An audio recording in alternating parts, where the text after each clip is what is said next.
that it'd be better served looking after his own game rather than commenting on other people.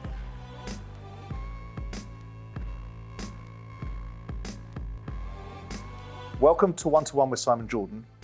Don't forget to keep liking and subscribing because next week we have a very special episode on the way.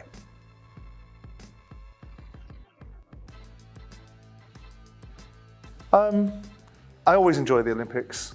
Obviously, when you get to see the Olympics in conjunction with having no fans inside the stadium, and some of the blue ribbon sports like the 100 metres don't have the atmosphere that you'd had in previous Olympic Games, it's always disappointing.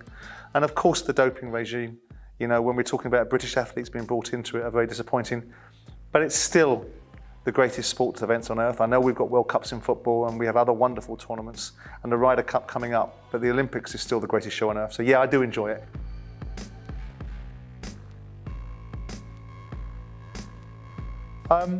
Nick Kyrus is a wonderful talent, and as far as tennis playing is concerned, he's a brilliant player.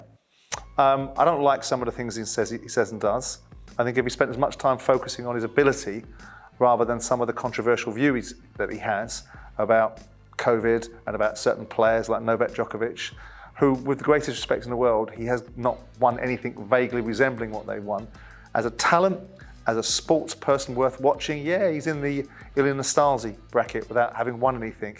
He's in the Henri Lecomte bracket without having won anything. As a talent, he's as good as they come. As a showman, he's as good as they come. As a committed sports person, I'm not sure. And I think he's got some very strong views on other people that it'd be better served looking after his own game rather than commenting on other people.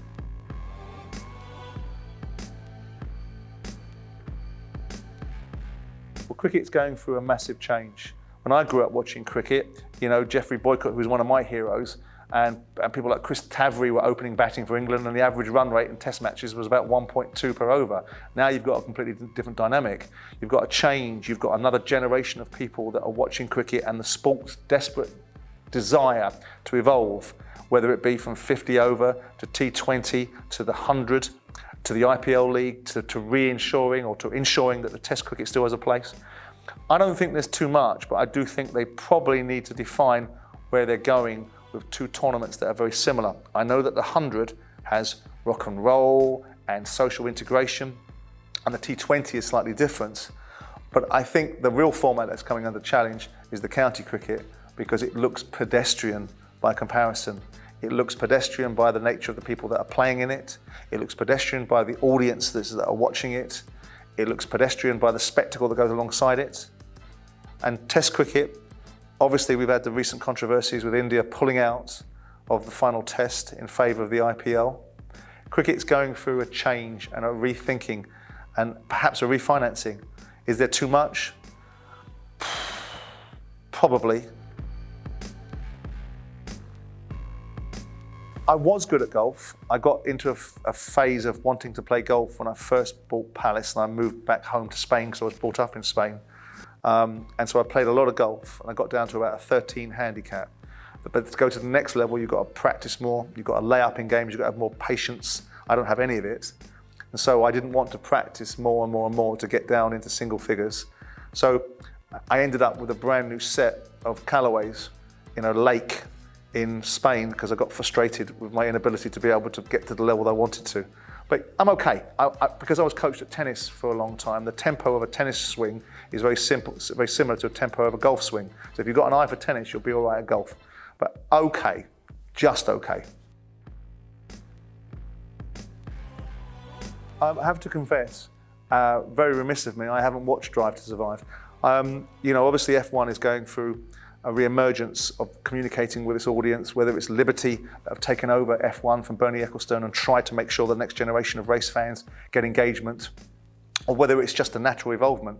Obviously, I've seen the films, I've watched the films about James Hunt, I've watched the films about Ayrton Senna, and been interested in those things. I do think F1 has a challenge. I do think that the sport has changed, not for the better. It lacks personalities.